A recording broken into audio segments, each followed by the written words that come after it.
Greetings and salutations, friends, and welcome back. We are here tonight for the UFO report, which is something we do from time to time. I like to bring in other people who are similarly interested in, some would say, obsessed with the topic of UFOs and aliens. Steve Long has been a guest here before, had some interesting experiences with black triangles, and that's what got him stuck down the rabbit hole. Still waiting for him to arrive. Spooky says, room doesn't look clean, disappointed. Well, this is something called forced perspective. You know, if you just look this way and I keep it dark enough in here, it's fine.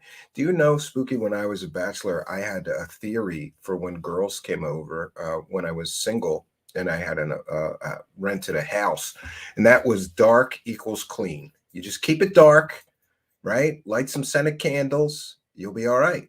Just get rid of the big stuff, the pizza boxes, the beer bottles, that kind of stuff. No, I'm planning on cleaning tonight. I did a little bit in here, but in my defense, what I'm going to say is that this room becomes the catch-all for everything Dad. We got a huge house here, but anytime any of my stuff is anywhere in the rest of the house, it finds its way in here. Like, I don't know how, but it doesn't matter. Whatever is mine gets just thrown in this room. So we've got a lovely multitude and mix here. We've got guitar pedals, guitars. There's some synthesizers over there. There's some busted computers that I have to fix. There's some masks. There's electronics parts, microcontrollers, computer parts. Yeah, it's a mess in here.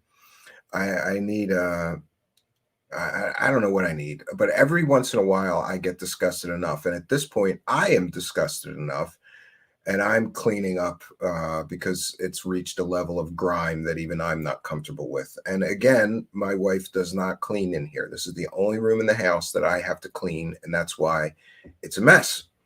So we were going to be talking tonight about space exposure is here. Welcome. We're going to be talking, welcome everybody. We're going to be talking tonight about some of the recent news. A lot of you have asked me about this UFO report. And what I can tell you is the grift goes on because there are all kinds of UFO grifters and con artists and scammers that are running around telling people what's really happening, right? I heard various things like the report wasn't detailed enough, so members of Congress sent it back and told them to be more transparent and write it again. I have heard that it's got national security implications, like they're admitting that aliens are real and that we have bodies and crashes, and therefore it's a national security issue. So we have to redact things. That's what the delay is. I think it's just lazy government workers. Did you ever go to the post office or the DMV? Did you have a good experience? We're talking about the same kind of people. And sure, they get told, hey, you got to write this report. And it's got to be done by this date. And everybody's losing their minds because it's not done yet. I predict it's going to be another big nothing burger. But that won't stop the grift squad from claiming all kinds of things. And interestingly, there has been people. I see our guest has arrived. I'm going to buy him something nice for Christmas, like a watch. But no, it's okay. So, so I got, as far as this UFO report, I have zero expectations of anything good being in it. You're talking about the government. Their job for the past 70 years have been to cover up, control the narrative, obfuscate, deny. I have zero confidence that they're going to ever release any meaningful information. And even when it appears that they do through back channels, like people who quit the government, it turns out that the stuff that these people release are big nothing burgers. I'm convinced that there's some kind of op going on to just get defense funding and money. It's a It's a big club and I ain't in it, though. Who knows what happens with this UFO report? But all these people, I mean, my only interest in it was I could get a show out of it. Like we could read it, talk about it, you know. So, but life goes on. I'm certain there's more important things in the world than this stuff, for sure. There's wars raging right now. People are starving. The economy's in the toilet right now. Gas is, $6 a gallon, or soon will be. And by the way, that whole crypto crash is going to affect us terribly too. So there's more important things. But I'm not sure where the report is. I'm not sure when it'll be released. But now the Grifter Con Squad are running around saying different dates it's going to be released and why. But people have proven by actually talking to members of Congress that no report has been given to them yet. There's no classified report. There's a lot of disinformation going around. And joining us to talk about this today, we have our special guest here, Steve Long, who is one of the most requested guests for return. So this will be his second time around. Poor him. He's stuck now. You're stuck coming back, Steve. Hey, how's it going, Steve? Thanks for having me tonight, man. Yeah. I was saying you're one of the most requested guests that people wanted to come back. So you must have said some good things last time. And by the way, I will. Nice to hear, man. It's always a pleasure to be here. I had a great time last time. I'm going to put a link to your first interview here with us in the description of the video. I haven't done that yet, but I will. So that'll be in the description of the video. Have you been following this UFO report thing? Do you even care that it's not released yet? Do you think it's going to be soon? What's the scoop on that? Well, certainly the report will be coming out. I'm less surprised, I guess, that it didn't come out on time than I am that there's really been a real there's been no change of protocol for weeks, telling us that this thing was coming out. It was coming out on a certain day. It's coming out at the end of the week. It contained this. This was what was going on behind the scenes with it. All backed up by claims of sources which cannot be named. Yeah, anonymous. Those damn anonymous sources. Right, and the same anonymous sources that have been, wrong so many times, once again, apparently have been a letdown, and still the ball just gets pushed a little further back, and the game's still on. The sources are still going to be talked about, and it's just amazing because you think that, and certainly for some people there is. They see the repetition, they see the cycles, and red flags come up. But, overall as a whole, and it's certainly not on the part of who were doing that for the last few weeks and continue to always claim sources that are giving them such reliable information that turns out to not be so reliable quite often again. I know. It's amazing. Did you know? I didn't know this. Somebody else covered it. There's, I don't know if you know him, C.W. Channer is a great sort of skeptical guy. He went after so many different people like David Wilcock and Corey Goode and anyway, he just covered today that Linda Moulton Howe is going to be at Portals of Ascension in April. And she's saying that her anonymous sources are telling us that right around the time of the convention that the government is going to release absolute proof of life on other planets. So you got to go to the conference so that you can be with the good people that were saying this all along. But it's one of those things like, what is her source for this? An anonymous source that she won't name, nobody can question. It's just, trust me, dude.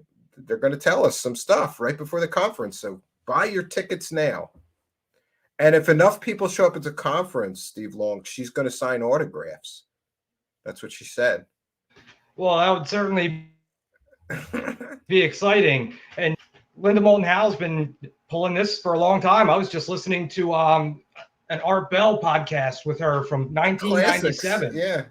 And she was talking about the art's parts, and the big reveal was coming up where she was going to talk about the qualities of it and how confounding it was. And now today, of course, to see where that has ended up, it's just a perfect picture, I think, of this topic. Again, the game keeps going. It doesn't matter what the facts are. It doesn't matter the red flags. This is how we say it here. The grift goes on. But she got something like $30,000 for those metal fragments. And did you know, because I talked to him way back in the day, the first scientist that she hired to do the materials analysis, he did the materials analysis, material science specialist. Like, he was an engineer. This guy was really qualified. So he puts it through a mass spectrometer, which is what you do when you want to identify elements, and and he checks all the isotopic ratios, because metal from another star system would be different in isotopic ratio, and it's normal earthly materials. So he sends her back the report that it's just normal earthly materials. It's like zinc, magnesium, aluminum, whatever it was. And then she comes back to him and says, well, can you reproduce it? And he says, yeah, this appears to me to be a manufacturing byproduct, like of a smelting operation or something. So he makes something that's close and sends it back to her. She fired him.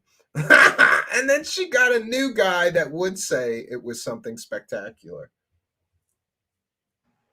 And it's kind of, again, reminiscent of the ball that Ross Coulthart has been pushing with Gary Nolan. Yeah. It's kind of the same thing. Ross's balls. And isn't it great that they promised us that they had definitive proof of alien technology? And then they go, I went to Gary Nolan. I got blocked for asking this question. I went to Gary Nolan and I said, in the piece, you guys promised definitive proof of alien technology. Are you going to release the report of the materials? And then he said, I didn't start the analysis yet. So I'm thinking, like, well, how the hell are you guys promising you didn't start the analysis? This is just so ridiculous, and I find myself laughing about some of this stuff, Steve Long, because I'm stuck here now. Like, we're too deep in the rabbit hole to just jump out and say it's all bullshit, because there are some good evidence and cases, but these grifters are just running through here like it's just crazy. No, it's the truth, and it's a shame because from day to day, it's just distraction. And I really enjoyed the Spooky Speaks video that you played a couple of nights ago at the beginning of one of your shows. Yeah. And towards the end of it, he kind of notes that the constant circus that's always there, and the facts that are always incomplete, inconsistent, and keep us kind of chasing the whole time, not really doing anything else. And maybe that's the point, or maybe that's one of the points. We're not, out there. Where's all the reports about what civilians are seeing these days? Where's the numbers on that? And certainly that kind of work is being done. It's just not really getting to play. And people want the things that are very sexy and promise to have the answers coming very soon from people. You're absolutely right too on Speaky's piece. I got more email. I'm kind of like pissed off though, because I have done 100 different videos that we included. Nobody really emails me. Spooky's piece goes in and I got all these emails that say, I feel exactly the same way, because aren't we all that kid that watched X-Files and that, grew up with some of this stuff and wanted to believe that there was something to it. Great piece.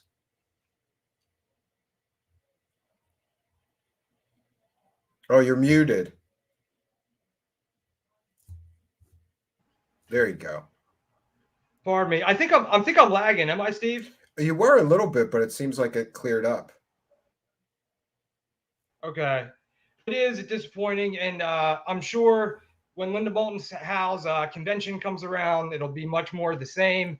And it's really impressive on some levels that these people can continue to make careers out of this decade after decade, despite very solid evidence coming against them time and time again, despite them being very wrong time and time again, and not even really taking accountability for that or being transparent about that. It's very impressive. And when you throw in the fact that also on top of that, they've done the same thing to produce government contracts in the same manner. It's just mind-boggling, and there's just so much to it that it's almost it sounds like a conspiracy theory often, and that could be the low-hanging fruit. But these things are certainly evidenced, and they're evidenced much more than the narratives that these people are often feeding us. And I just always find it so particular that the very people who are operating and working at the highest levels of things like lasers and plasma technologies and the highest levels of defense and the latest tech are telling us that these things are anything but that. And it just seems so coincidental that I guess.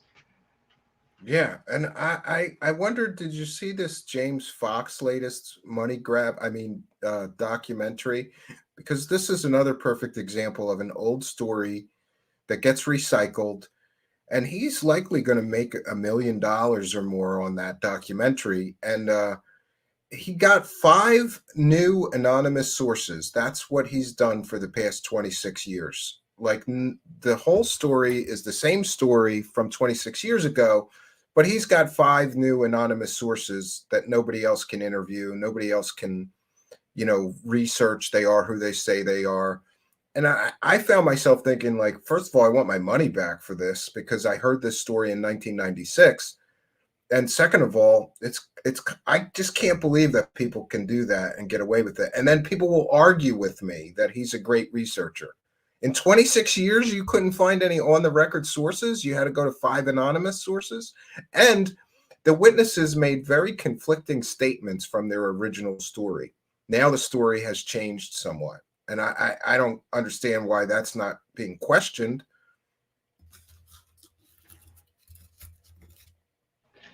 Yeah, again, like that's one of the cornerstones of these stories, the constantly evolving narrative that changes from year to year, decade to decade, in from these very witnesses, and again, despite that, the ball just keeps rolling. And I think a lot of that has to do with the fact that most of the people that are getting the message haven't been here in years before, and it's new to them, and they haven't recognized the cycles, and they haven't recognized the fact that these people are being inconsistent in the things that they say.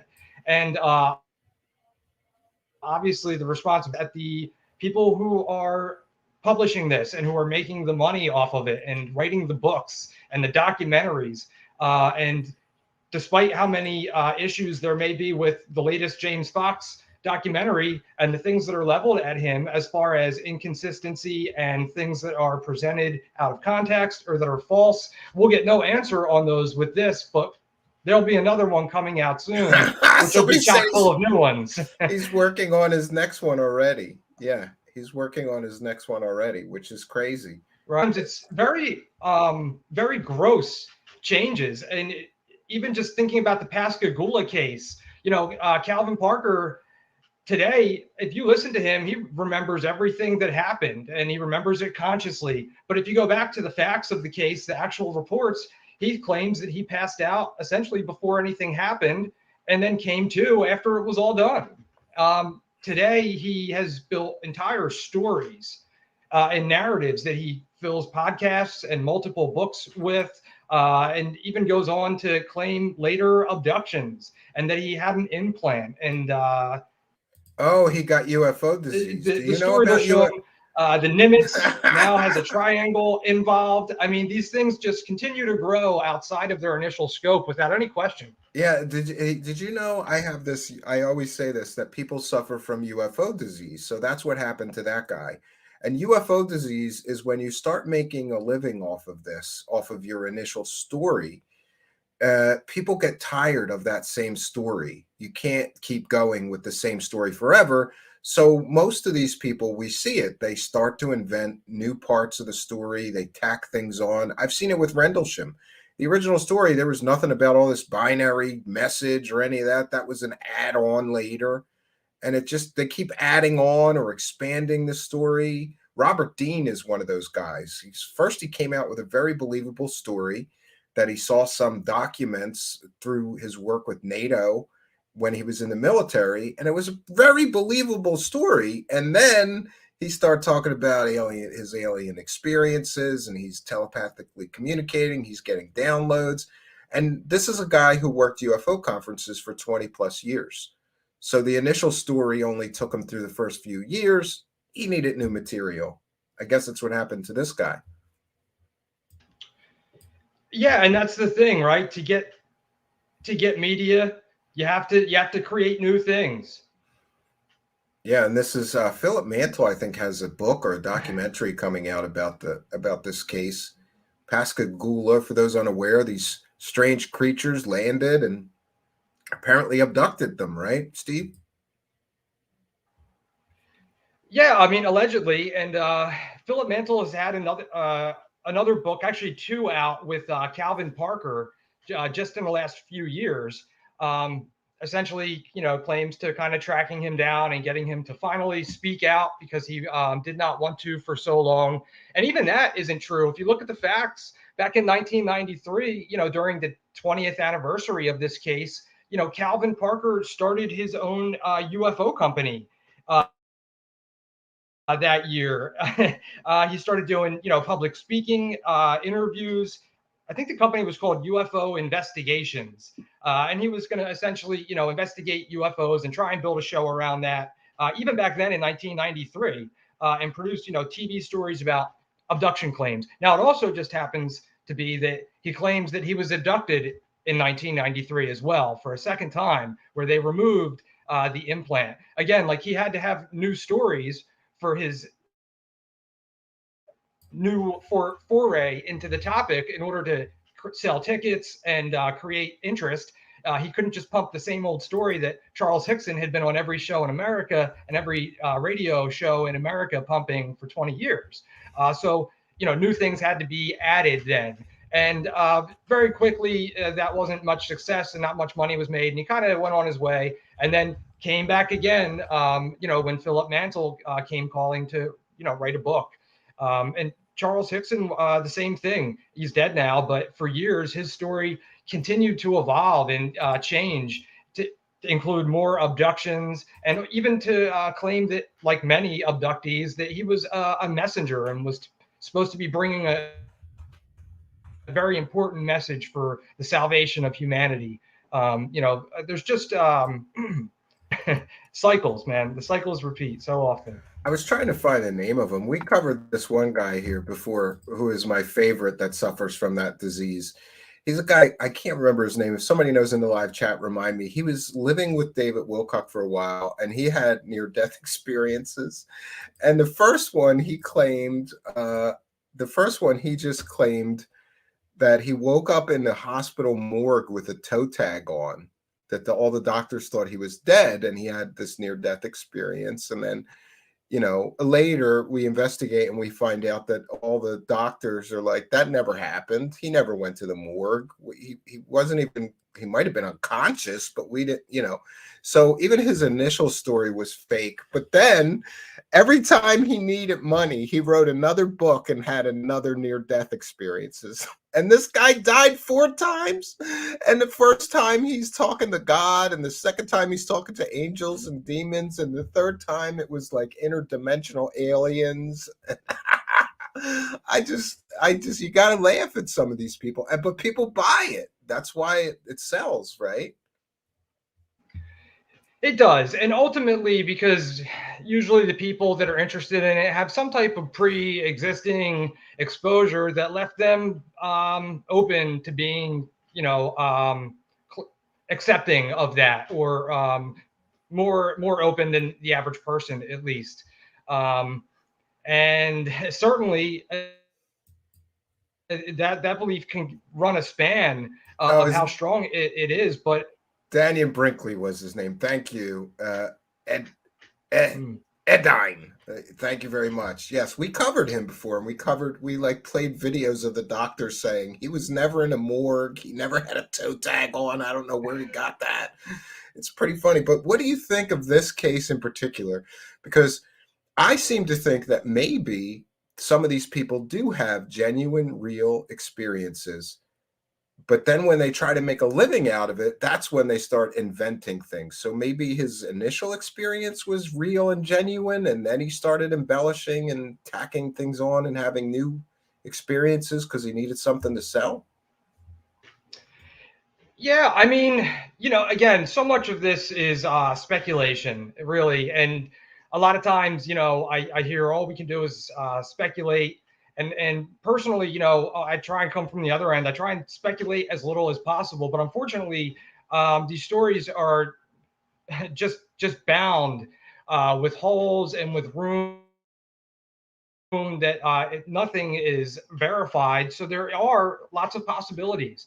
So certainly we can speculate. And I guess personally, I think that Calvin, if I'm looking objectively, just my opinion, I think that he probably thought that he had a real experience that day. I don't think that I would say the same thing for Charles Hickson personally. But I think that he thinks that, something happened that day, but certainly the additions that came along through the years that were strictly done in conjunction with chasing monetary returns, I think speak for themselves.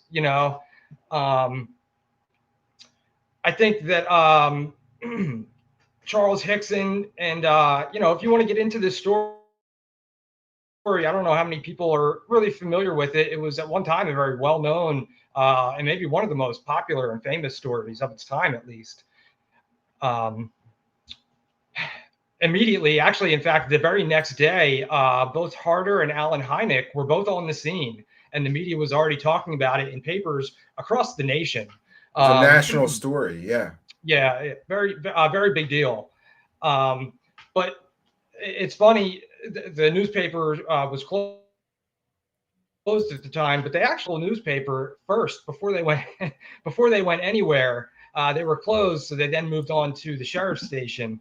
But I always found that, kind of interesting. And in fact, that the media would even know about the story the very next day if allegedly these guys didn't want to tell anybody. Calvin Parker says that to this day. And in fact, he attributes the media finding out about it the next day to them listening to police radio scanners the night before and picking up on this stuff. And then it appears more that Charles Hickson from the start chased the media down with this story and was very happy to pump it and talk about it. Who leaked this story? Oh, it was me. It was me. But the one piece of evidence that I always found compelling in this case is that they were getting interviewed by police and the police recorded it. I don't know that they know they were being recorded. And then the police officers got up and left the room. And these two guys who had just been through this horrific, according to them, alien abduction experience continued to talk without being observed or listened to. And they were still on that it really happened. And, so that was compelling to me because I would think maybe if they were trying to, perpetrate a hoax, when people got up and left the room, they would, sort of talk shop, like, what do we tell them next? Or, and they were consistent even when not being observed or listened to, talking about this abduction experience. No, that is certainly interesting. And again, they claim they did not know that they were being recorded. And again, if we take into account that perhaps Hickson knew what happened and Calvin Parker did not, that kind of goes in line with, again, the police tapes. And if you listen to the tapes, it seems that they were engaging in substance abuse. And I just want to be very clear. I'm not making any type of personal judgments against anybody. I'm just looking at the very diplomatic of you. Yes, very diplomatic of you. Well, it seems to me that if you've ever had a hallucinogenic experience like DMT, mushrooms, LSD, I think it would be very easy to do those sorts of things and then have what you believe is some sort of alien experience, No, seemed to work for Angeli, that Angeli lady. Yeah, certainly. And if you listen to the police tapes, Calvin Parker, and he says it many times in interviews afterwards, he says that, at the time he was barely 19 years old. That was, in fact, his very first day on the job. He was at the time living with the family friend, Charles Hickson, who was many years older than him. He was his father's age. And this was just a 19-year-old kid who was living at Hickson's kind of, rundown apartment. And if you hear on the tape, you even hear Calvin Parker say, he's like, Charlie, let's get out of here, man. These people don't believe us. And Hickson was very calm and collected, in fact, whereas Parker was very concerned and very flustered. And Hickson was just kind of calming him down and saying, look, we're almost done. Just get through this. In fact, and he says, I'll get you something when we get back to the house. I'll get you something to get calmed down. I'll give you anything you want.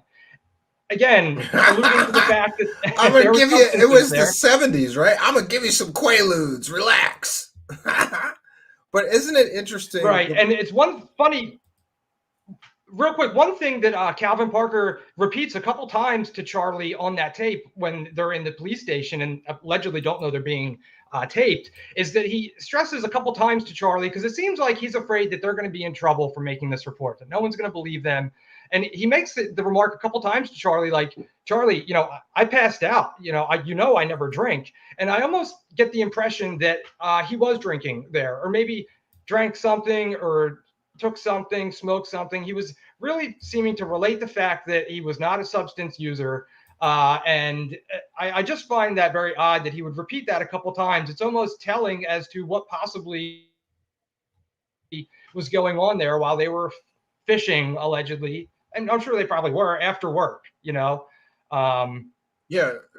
Just again, very interesting. I think an interesting part of this case too is that these aliens are not your typical alien gray or reptile. They're unique. We have not seen. And interestingly, the other grifters never seem to grab onto them, because you know how grifters will grab onto a part of somebody else's story and say like, oh yeah, I met those. Nobody has ever really explained these particular very strange humanoid aliens, where they came from, what are they doing here. And they're different distinctly from the normal, little green men, let's say, gray men, whatever. Very different. Yeah, no, and they are just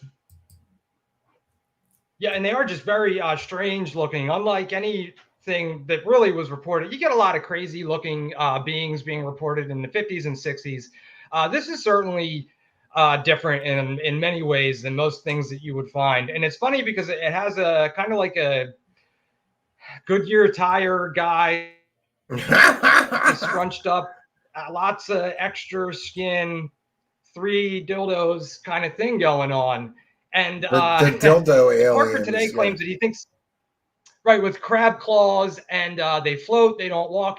And it just, again, this was all stuff that was alleged by Charles Hickson. Initially, for 20 years, Calvin Parker claims he did not see these. He was passed out the entire time. These come from Charles Hickson, and certainly just seems to me to be something that's like almost, made up of a guy that's like his age, of the 40s and 50s. And like, this is the alien that he would describe just as wacky as you could maybe imagine. It looks like some of the 1950s science fiction aliens to a certain. They always had something to do with their hands being claws, and yeah, it looks very 50s science fiction to me, which I don't know what a real alien looks like though.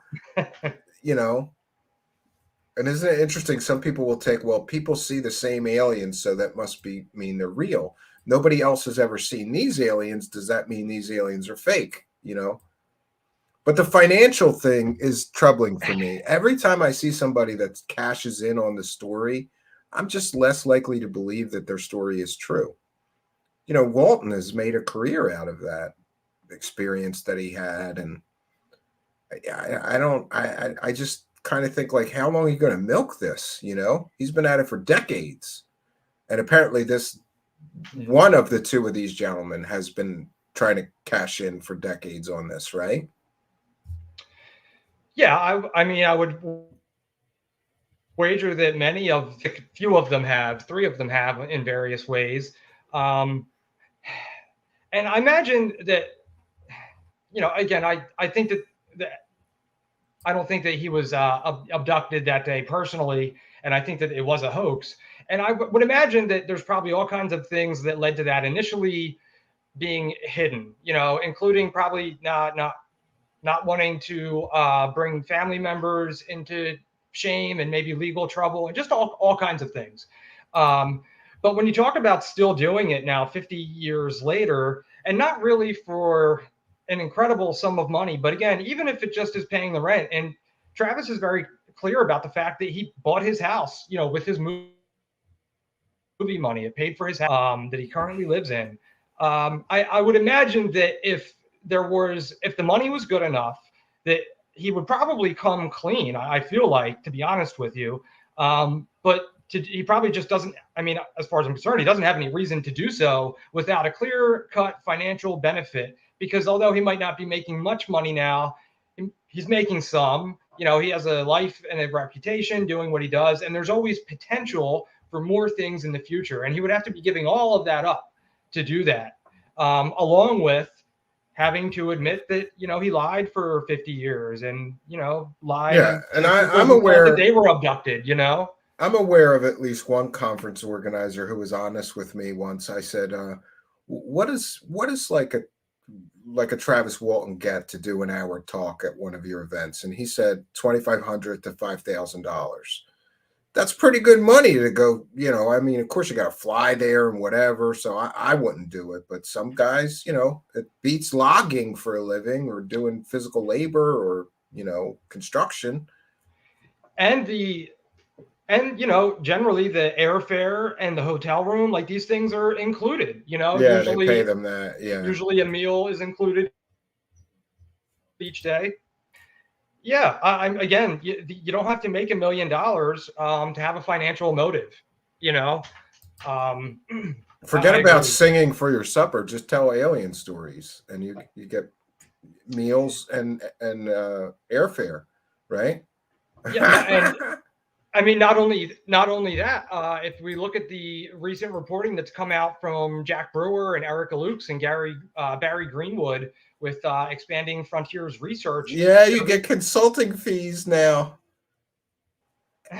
What is that about? Explain it to me. So the cast members of Skinwalker started some kind of economic consulting firm or economic development consulting firm or something like that, and they're taking money from the city that the Skinwalker Ranch is in.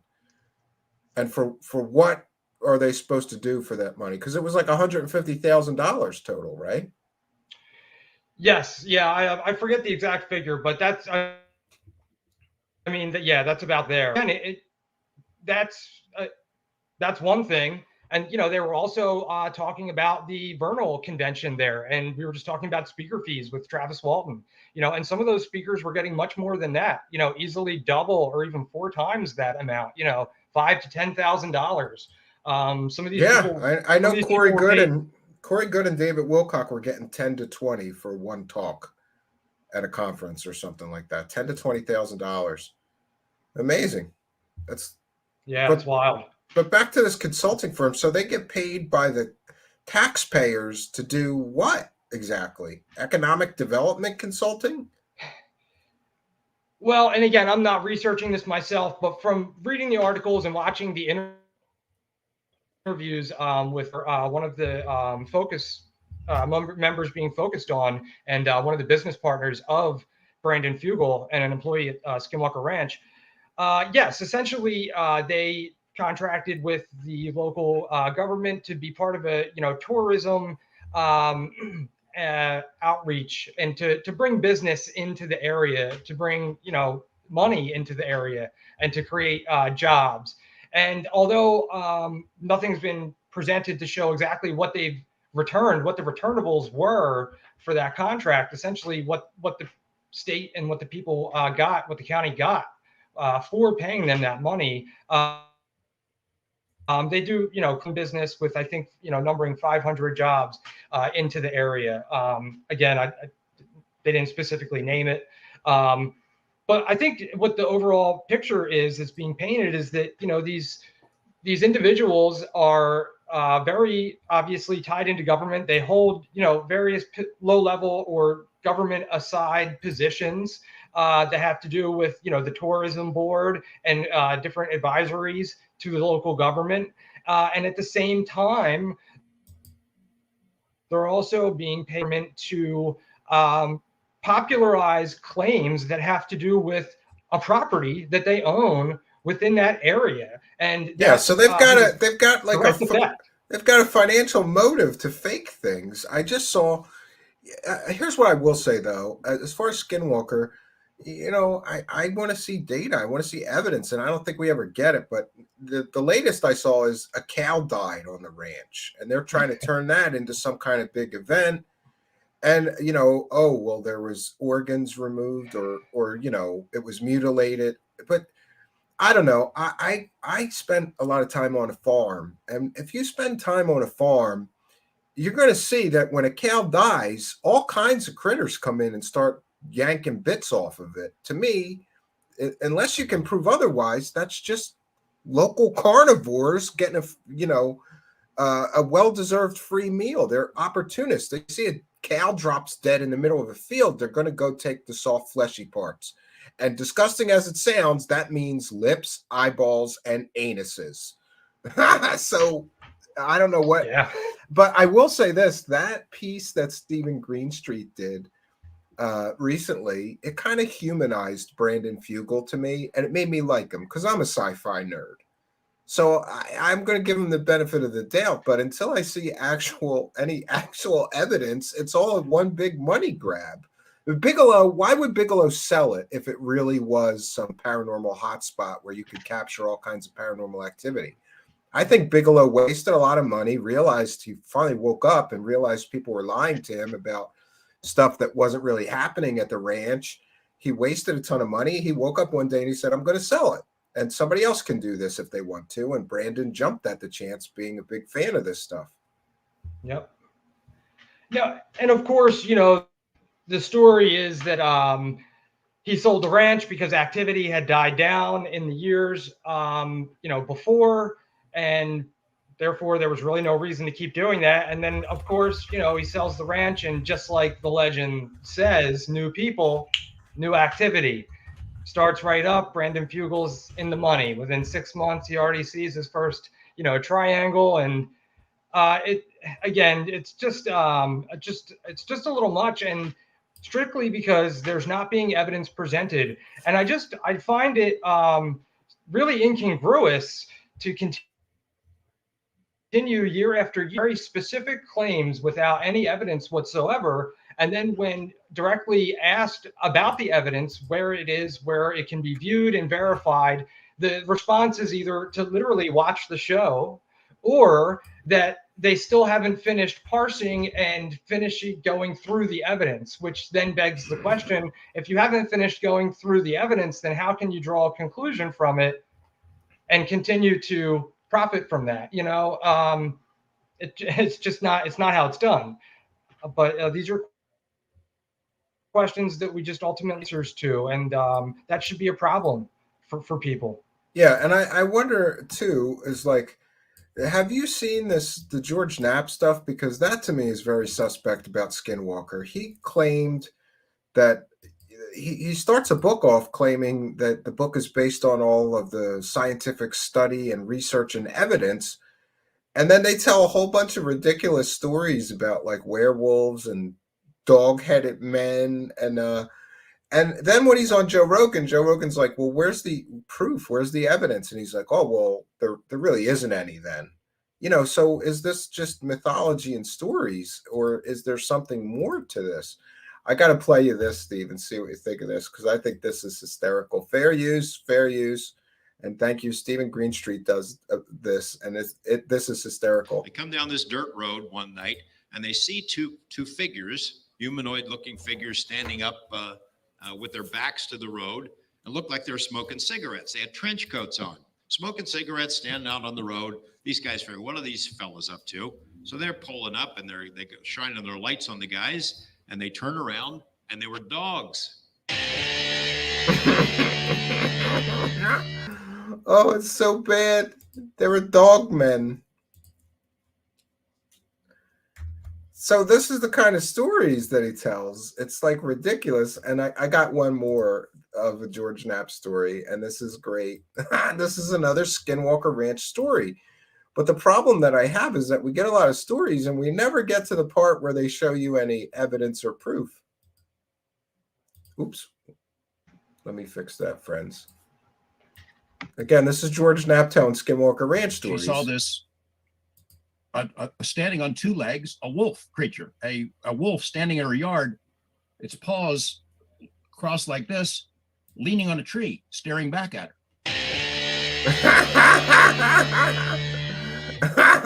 She saw this.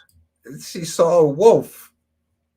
I don't understand. Like, wouldn't you want some kind of evidence before you put that story in a book? Because he didn't need any. He just, somebody told him that story, he put it in the book. And that's the MO, you know, that's how it goes. And it's even when I was I guess you could say a believer, right? And that was a bridge that was just too far for me. That, you know, the Skinwalker thing, I assumed that, you know, there was some type of thinness in the reality where you know, dimensions bleed or whatever the hell. But as far as like bulletproof, you know, dogmen coming out and werewolves and stuff, it just boggles the mind, especially because if you really go back and listen to some of these stories, read the books, listen to the early interviews with George Knapp and Coleman, these are all just single witness claims, you know, things that one person saw, even if there were multiple people there, right? And these are just bridges were always a little too far for me. And even George Knapp said point blank, you know, if you're looking for hard, conclusive evidence for Skinwalker Ranch, that's what he said. I got it. I got the paraphrase way wrong, but you're exactly right. He's like, if you're looking for real good, hard evidence, we don't have any. We got a lot of stories though for you, you know. And the poltergeists now, you know, people are getting attacked by poltergeists, and one of them is, what was that? Like poltergeists STD or something. This is just crazy. Yes, and at the same time, in tow with also the hitchhiker effect, which may even follow you home and attach itself to other people in your life and wreak havoc. Despite all that, they're actually holding tourist conventions, trying to bring more people into the area. I never thought of that. You're absolutely right. Aren't you people afraid of getting a Skinwalker hitchhiker follow you home and beat you up or something, mess with your family? I mean, I as far as a hitchhiker effect though, I kind of believe that when it comes to ghosts and demons and things like that. Like if you're in a severely haunted house, maybe it could follow you home or something. I don't know, but they don't have evidence or proof of it. But you're right, it's so ridiculous. Like, man, there's these really dangerous, nefarious, malevolent poltergeist or demonic entities, and they can attach themselves to you and follow you home. And by the way, come and visit. Lord Ludicrous, right. Thank you very much. Lord Ludicrous is a big fan of Steve Long. He says the best Lord Steve's Ludicrous. Around, great conversation. Yeah. And so what do you think that this hitchhiker effect is real, or people just, you ever been to a real creepy place somebody told you is haunted? You kind of, it affects you. It affects you psychologically, and you kind of are more apt to believe when you know, a door slams or wind blows and you hear howls or something. You get psychologically conditioned to believe that there's something paranormal going on. Maybe that's what's going on here. People just think that something follows them, and it's coincidences that they add up in their mind. I don't understand it. Certainly. And that's a great point. And that the point can be made that most people, for instance, who go to Skinwalker Ranch, by the time that they get there, they've already heard the stories. They've already seen the documentaries, watched the show, read the books. They know about all the creepy things that allegedly happen there. And that's why they're going there, because they hope to experience that. So they're already preconditioned to possibly misinterpret or to have experiences that they're hoping to actually happening. Yeah, and I don't know if you saw the Stephen Greenstreet piece, but I'm giving him the benefit of the doubt. I'm going to wait until his next piece to see what he's saying it is. But he's in this like half burnout, abandoned building that they call one of the homesteads or something, and he hears noises. And I don't know, you know, I got a cabin in the woods. There's raccoons. There's all kinds of critters all over the place. If a building is abandoned like that, you know, I just don't understand. You don't go straight to paranormal. Like, did you look? It could be raccoons, squirrels, anything, birds, wild turkeys. Believe anything can get in. This building is all like ripped apart, and there's like pieces of the building missing. And Stephen Greenstreet goes there, hears a noise, and suddenly it's this big cliffhanger. Like, ooh, is this the Skinwalker? Yeah, well, animals making noises that were misinterpreted, and people just kind of freaking themselves out doesn't really sell, right? Allegedly. Allegedly, Steve. We gotta be careful. I don't want George Knapp to sue me. Although I kind of would take issue with that. I think that there's been such a saturation of these shows like Ghost Hunters and Skinwalker Ranch and Curse of Oak Island, and just such a cheapening of what is real scientific research, and just such a cheapening of information, that I think that there's a growing hunger for real evidenced fact. That is fact that can be verified. That's at least how I feel. I think that there's a growing population that's looking for that, and they're less impressed with, oh, what was that noise? It's making us spooky. What was that over there? Did our IR camera just pick up a ghost? And I think and there's people always have to remember there's no show if nothing ever happens. Right. That's why when you're watching Finding Bigfoot and they hear walking in the forest, it's a Bigfoot. I have a cabin in the woods, and it is creepy at night sometimes, especially when you hear something big walking. Because if you hear something big where my cabin is, it's one of two things. It's a big buck deer or it's a bear. And if it's the deer, no problem. They just will walk around you, or But if it's a bear, that's an issue. But on these Bigfoot shows, they hear the crunching of leaves, and suddenly, oh, that's a Bigfoot walking 10 feet from us. But we just couldn't manage to get a spotlight on it and show you. It's just kind of ridiculous. But let me ask you a question. Because I've thought about this. If Brandon Fugel had bought Skinwalker Ranch and then just hired scientists to study it and not brought in the television show and made it entertainment, if he had been more serious and just hired scientists, let's get some reports, and then maybe every 4 or 5 months or 6 months, he released videos of whatever they captured, had the scientists explain the phenomenon, wouldn't you have more respect and belief that there's something there? But this bringing in of this entertainment aspect, they have a motive to fake things or to make a mountain out of a molehill here. No, I agree, definitely. And, I could almost maybe say they had one season and Mr. Fugel saw what the show was, and, that was that. They moved on and changed gears and did something along the lines of what you're talking about. That would be a different story. But, not for nothing, but he's an executive producer in that show. It's very involved, important, integral, high-ranking position in the show. And they also they probably give him any title he wants. It's his ranch. He can walk in and say, I'm the executive producer now, or we're not doing this. And they'll go, okay, Right. Which would beg the question as to, since we see that what the show is, why he would continue to do it, And again, I think the answer is financial. And a lot of people say, well, he's not making any money from the show. And, or he's already, I love that. People go, oh, he doesn't care about money. He's already rich. Right. Show me one rich person. I've known many wealthy people. I've never known a wealthy person that just said, you know what? I got enough money. I don't need to make any more money. I've never known a wealthy person. They're wealthy because they're good at generating money. Why? If he's going to buy this ranch, at least as a business person, he would think, I have to at least recoup my expenses for what I paid for it. And, and then again, I don't blame the guy for buying it, because you got to answer this question honestly. If you had the money and Bigelow called you and said, I'm going to sell the ranch, you're interested in UFOs and paranormal, do you want to buy it? If I had the money, I probably might. Absolutely.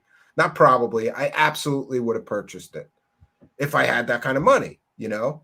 It's like a kid in a candy store. If you like paranormal stuff, here's this ranch and there's all these legends and you can buy it. And it, you know, Right. I probably would have. What about you, Steve? Would you have bought it if you had the money?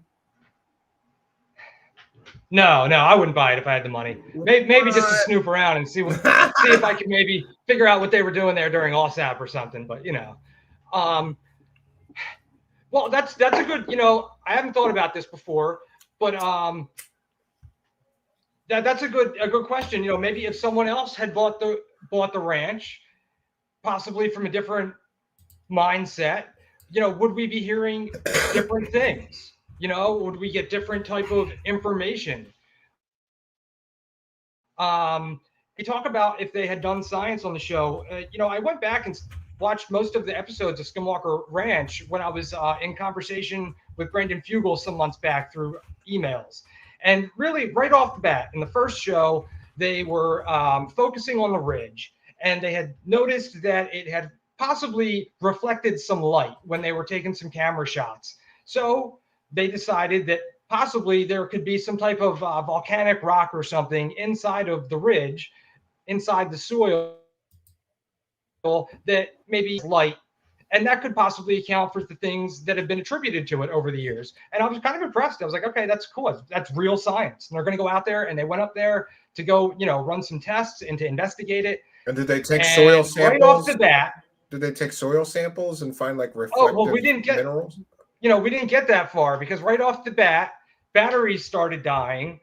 Apparently there were no extras around. Then a guy got a headache, and then the whole thing was called off because it was getting too dangerous. And that was a moment that some real science could have happened on the show, and instead it was sacrificed for this pseudoscience, ghost huntery, spooky stuff. And it just really encapsulated what the content of the show is, as far as I was concerned. Yeah, I don't know what to think about Skinwalker. I have, you know, but Skinwalker is one of those things that, like, for people that are kind of new to all of this crazy, it's a good entree because there's a lot of nothing burgers. It's easy to access if you have cable TV.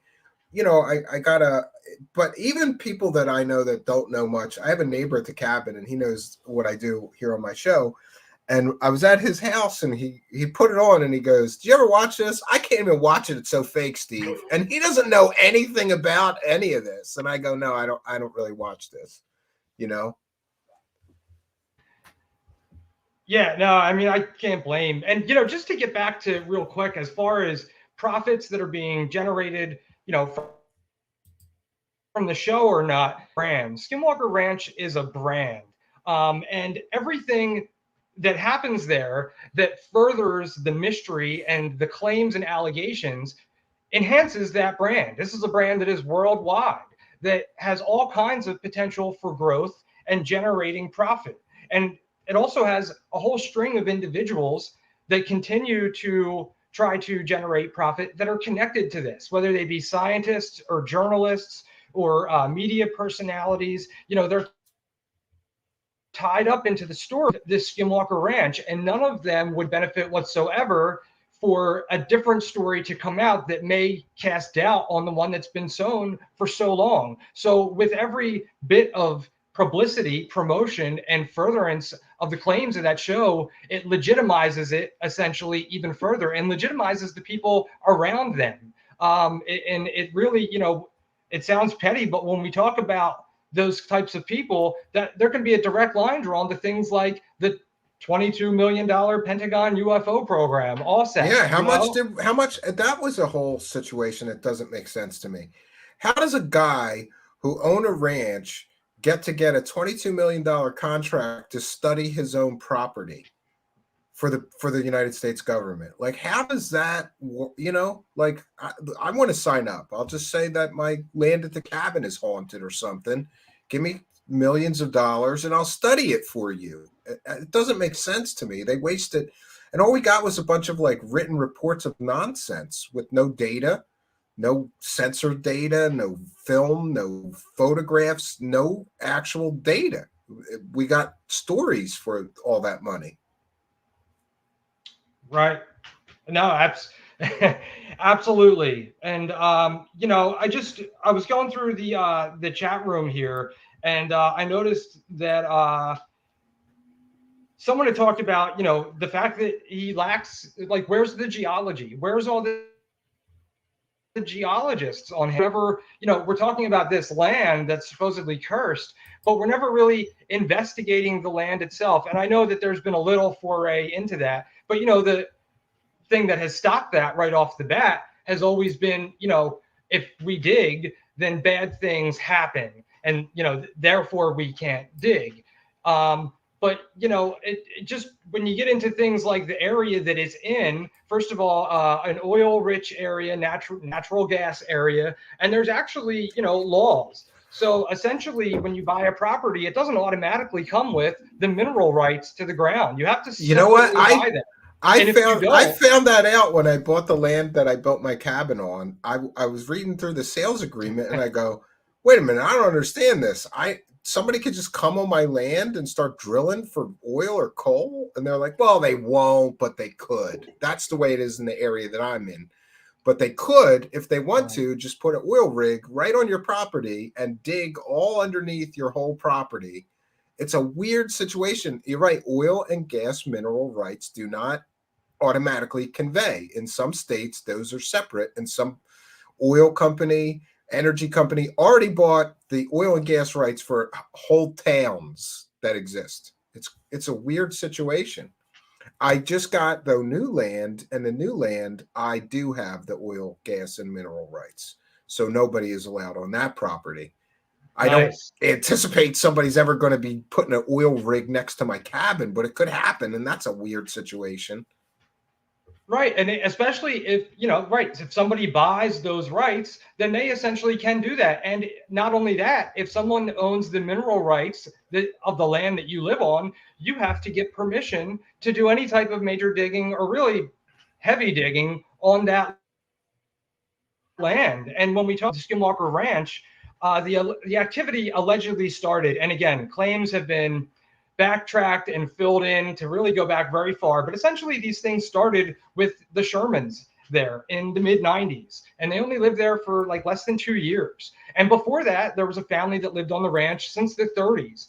And when the Shermans, you know, took the ranch in the 90s, they did not take the mineral rights from the Myers. And in fact, you know, plenty of people like George Knapp have talked time and time again about how it was noted in the contract that they could not dig on the land. And, you know, Sherman's found that odd, but at first thought nothing of it, and then found out when things were happening bad, they finally realized that's why they weren't supposed to dig on the land. Well, again, it's because of the mineral rights. And I don't know if that's a misrepresentation or not, but I would have to think somewhere along the line that these people would have at least hopefully looked into that. But certainly that clause was in there because he had not bought the mineral rights. Therefore, he couldn't dig and would have to notify them if he would get their permission because they own the rights. Yeah, I don't know. I kind of think, like, how many seasons of that television show are we up to? Like, how many years has he been there doing this? And what's the best that we got? Well, we shot a rocket up and it went off course. There's got to be some kind of temporal vortex there. Like, I'm not buying it. I don't know. You know, it seems like that they put just enough into the so-called phenomenon, or there's these anomalies, but we never get. It's just like the world of UFOs. We never get any smoking gun proof of anything. We get a lot of tantalizing maybe proof. No, certainly. And I just think that when we talk about even that area, the Uinta area, that the area, and again, I saw it was noted in your chat room, that again, it is a very rich area of gas. You know, therefore, we can make the speculation that, of course, it has methane leaks, and there's areas all over the place where the ground could just suddenly catch fire because of these. It does happen out of nowhere in the middle of the desert. The ground catches fire. Methane happens too, and that causes fires. Yeah. Right. And that's why, why it happens. And also, if someone's possibly breathing that in, they could experience hallucinations. And we can certainly take that and stretch it back to hundreds of years ago. Even people in that area would have experienced things like that. And you can see where the lore of the area built, simply just being ignorant of the scientific knowledge of that area. And that's capitalized on today. Yeah, I'm not buying Skinwalker so far. It just and then one I hate to do this, but when I see these people that are involved, when I see that George Knapp is one of the big promoters of this thing, I go, well, what's his other contributions? Oh, Bob Lazar, which is a completely fake story in my opinion. Then I go, well, this story is probably fake too. It just doesn't give me a lot of confidence that there's anything to this when it's the grifter squad that's promoting it. Yeah. And, people can say anything they want about George's other reporting. He's known strictly for his UFO reporting. That's what he's built his career on. That's what he's made his name on and generated most of his money from. I mean, that's what he does. And when we talk about all the inconsistencies, it's not okay to say that you were aware of something but withheld it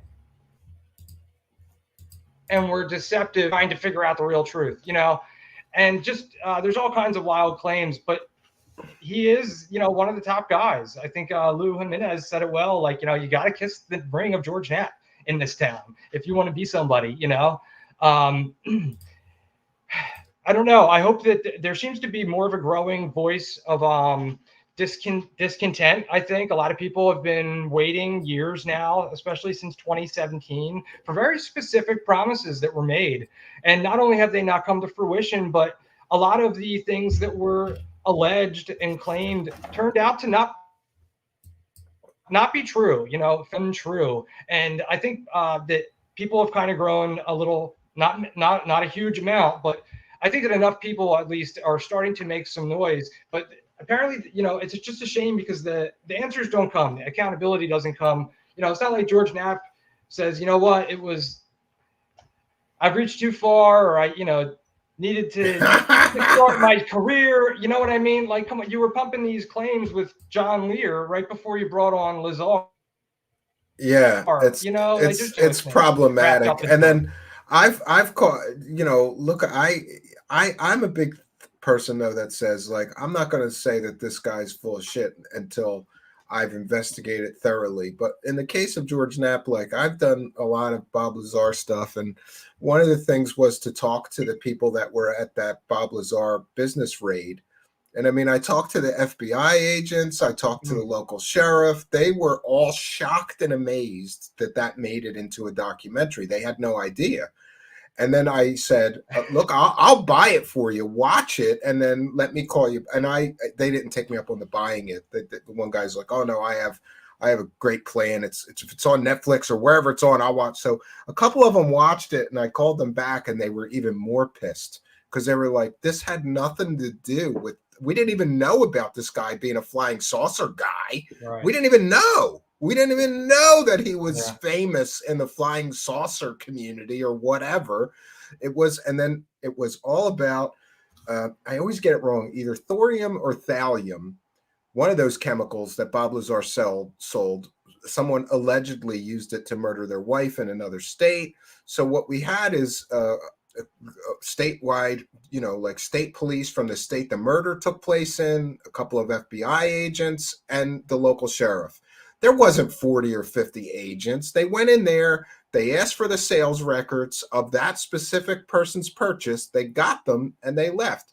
Now, there was a hazmat guy there because they were aware. The local sheriff told them, like, he's got all kinds of weird chemicals and stuff in there. We can't just rush in there. And they sent a hazmat guy in to look around, take samples of the air and make sure there was no like particulates or weirdness. And then he came out and said, you're clear to go in. They went in and they got the sales records and they left.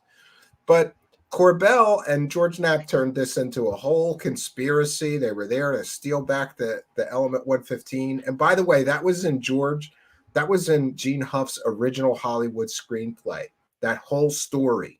But in Gene Huff's Hollywood screenplay, Yes. they raided his house looking for the element 115. I think Corbell had a copy of that and needed an end to that documentary, and that FBI raid happened. We'll use that, you know. All of the people involved were shocked and amazed, and they're like, "Why didn't these people even contact us and ask us our version of it?" I'm like, "I don't know, you know, they needed to sell the documentary, bro, you know." But they specifically told me, like the sheriff told me, he's like, "I was in the briefing. Nobody knew that this guy was a flying saucer guy. Nobody knew anything about that. We just knew that he's selling weird chemicals, and somebody may have used those chemicals to kill his wife. We needed to get the sales records and the evidence for that case to go forward to prosecute that gentleman. They had to prove that he got the chemicals, Right, you know, right. because there was traces, by the way, allegedly, of that chemical in his wife's bloodstream at the time of her death, and somebody at the medical examiner's office caught it, you know. So it is what it is, though. And then another thing that we caught George Knapp real bad on is the claims of lie detector tests. His best friend, well, not best, I don't know if it's his best friend, but his very close friend gave Bob Lazar the lie detector tests. And there's conflicting statements back and forth about whether he failed the first one, was inconclusive on the second one. You don't just keep giving somebody lie detector tests. And I think George Knapp did that because Bob Lazar's story was falling apart at that time. He just got busted for his whole education being fake. They needed some way to keep it going. Let's give him lie detector tests, and we'll just keep testing him until he passes. That's what they did. They just kept testing him until he passed. We talked to the American Polygraph Association. They all said, that's not how this works. You can't just keep, they just kept giving him tests. Calm down. Here, take a downer. We'll ask you again. You know, like, this is all, But George Knapp manufactures fake evidence to sell fake stories. That's my conclusion. And by the way, he yelled, he sent me this big long message because I sent him all the proof that those FBI agents said he was full of shit. He got so mad at me. He was like, "Well, Stephen, I've investigated hundreds of murders, and you don't know, that's not how a murder investigation works, and you're an amateur and you don't know what you're doing." And I'm like, "I didn't lie to everybody in the documentary, bro. You did, you know." It's so funny. I like the way that he like is very aggressive with critics though on Twitter and stuff like that. Like he tells people they're ass clowns. You're an ass clown. You're an ass clown critic or an armchair ass clown click. You know, so it's kind of fun. At least he never has blocked me or anything. He's told me how wrong I was, but he, you know. Yeah, or a twitfologist. Yeah, I will say that, you know, Knapp will not block people, which is rare. Again, you know, anybody, if you show that you're in disagreement with these people, Gary, they usually block you. Yeah. Yeah. So I will give him some credit for that. But again, like, he makes claims of like having seen the one. Yeah, he knew where it was buried.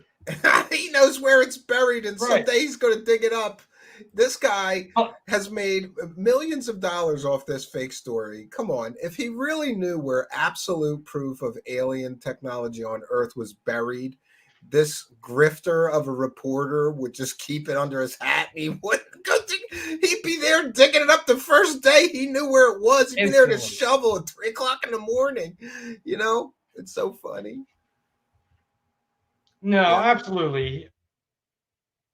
And again, it's just it's almost insulting, you know. Yeah, and then I guess the other thing you've been looking into is Rendlesham Forest. Are we gonna here's what I'll tell you about Rendlesham Forest. I think something happened. It might have been some sort of drone or some sort of experimental small craft, unmanned craft, if you ask me. And again, a mountain was made out of a molehill. What I don't like is that these extra stories kept getting tacked onto it. If you go back and you listen to the original story, well, there's a craft. Some people saw it, you know. But then we get this, oh, he touched it. He got a binary download. And none of this makes any sense to me. I think that this might be a case of a genuine a genuine encounter of some kind happened, but then the profiteering started almost immediately after the initial story was told. What's your take on Rendlesham? Yeah, I mean, I think that what you said is absolutely true on some level. Whatever occurred out there, something occurred. It was some guys going out being confused by the tree lights. Something occurred, and in short time, the train came along, and the media came along, and the story built, and it just has swelled into something that's just so different. I mean, these people themselves have told multiple different versions of the stories. Once again, you know, as each decade goes on, more is added to the story. And it just so happens to always be on the 30th anniversary or the 40th anniversary when they're doing some big documentary or some big convention. Yeah, I think that what's interesting, like you said, something happened, and the whole spectrum of possibilities as to what could have happened that night. And even that spectrum exists when we get down into not just that night, but the 3 nights of that event, really. But I think what's really interesting is the later events that's happened really with John Burroughs too, because, you know, he came out with a book just a year or two ago, Weaponization of a UAP. And in that, he, you know, very far from the story that most of us probably learned this as years ago on Unsolved Mysteries or something, being, you know, a triangular craft that came down. Now it's very different. You know, possibly this was a government test that was, and, you know, weaponizing the phenomena. And again, it just goes to show how far it drifts. But he's also alleged some really serious things, like that, you know, his DD-214 was altered, and that you know, they denied him those, and that, you know, he was trying to essentially get medical records and medical coverage for a problem that he had. And he alleges that, you know, they pretty much stonewalled him. They changed his DD-214 to say that, you know, he wasn't even in the military until would have been a year after, or I'm sorry, 2 years after the Rendlesham event even occurred. He then, well, you know, that's kind of interesting though. But is there meat on the bones of that claim, or is it just him saying these things? Do we have and that's what record of it, or I don't think we do. Right, and that's what I was going to get to. And, you know, he claims that he even went so far as to, you know, take the help of senators like John McCain to help him, you know, get his medical records and get some help. And in the end, he claims, again, without any type of documentation, that they did help him. They will not let him see his medical records. And essentially, they gave him full disability and said that we'll take care of your medical problems here through the government for the rest of your life, but we'll never tell you what happened. And you can't even file FOIA requests anymore trying to find out what happened. And that is just insane. If that really, again, he's not giving us anything to believe these things. And that's a really insane claim to make, that you've been barred from filing FOIAs, and if you do, your benefits will be shut. Yeah, is going to be. But that's the problem that I have. It seems like that guy's has made a lot of claims, but I don't ever see proof of those claims. And there would be something, right? There would be some kind of paperwork to show, you know, maybe he had a copy of his DD-214 before they modified it, and then we could show what modifications were made by what they have on there. I do know how to do it, to go to the National Personnel Records Center and get anybody's records. But the DD-214 I couldn't get unless I was a family member for certain reasons. So I don't think we'll ever know the truth of that story. And of course, what gives me pause is that Linda Moulton Howe was involved in promoting those stories with him. You know? Yes. Yeah, no, they did the convention circuits and really got it out there. And you know, when the reason to bring these things up is because it's very hard, really, when you're life, I think, today, but it's extremely hard in this topic to understand what's going on and get a grasp on the truth and the facts in real time, right? A lot of the times simply just having to do with things like national security and the time No, that it that makes takes sense. If to they get were really, information. if they were testing some kind of secret drone, unmanned aerial vehicle or something, and that's what those people saw, and it was a secret project, which doesn't really make sense to me because why would you test it in a foreign country? But okay, let's just go there. Of course, they would, tell people you can't talk about what you saw or whatever. But you're right. The stories keep changing. They keep getting more grand. People didn't one or more of them claim that they were interrogated with some kind of chemical agent that they were given. Like first of Yes. all, if you're there and somebody's like, here, drink this, or they give you a shot, like I don't understand. That sounds really like spy novel to me. Yes, and even that has been refuted. Initially, it was sodium pentothal was used, but then there was an issue with that because of the timing and the year of the event. It would have been sodium acetate or something. And it's just there's always an excuse as to why whatever was said before was not correct. And it's just even if you listen to John Burroughs, he literally says that every time he meets these people like Colm Kelleher and Hal Puthoff, they tell him something. And it's always something that's completely different than the last time they got together and they told him something. But yet he continues to believe these things time and time again and tell it to us, and we're supposed to believe it. And, it just, again, I don't think that could possibly be the case. Burroughs doesn't stupid. You know what I mean? Yeah, it's a really interesting case, though. And like I was saying, I think the important thing about these cases, why it's important to continue to try and look at them and figure it out, again, because in hindsight and retrospect is really the only way these things can be figured out, if they can at all. But also the only way we can help to understand what's happening in the present is to look at the past, and when we see something like what's been happening since 2017, there's endless examples to cite in the last 70 years. Exactly. As to approach this with caution and why we should be scrutinous of the intelligence community coming and essentially offering the answer and getting us to support all kinds of legislation and funding. Yeah, call your senator. Get us some money, Right, Steve right. Long. I did a show yesterday on all the CIA infiltration into ufology since 2016.